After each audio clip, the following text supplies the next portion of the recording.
నా లైఫ్ ఎందుకు ఇలా పాడైపోతుంది? నా జీవితం ఎందుకు ఇలా అయిపోతుందని, ఎందుకు నేను అన్నిట్లో ఓడిపోయాను, నా జీవితం ఇంక వ్యర్థమే, నేను చచ్చిపోతానని బయలుదేరి వెళ్తూ ఉన్నప్పుడు, ఆ దారిలో వాక్యం, వాక్యం దొరికిందంట ఆయనకి.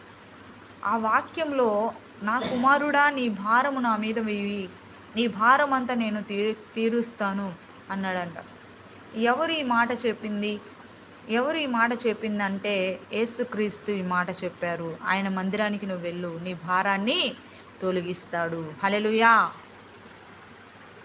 నీ భారమును ఆయన తొలగిస్తాడన్నప్పుడు ఆయన సన్నిధికి వెళ్ళాడు.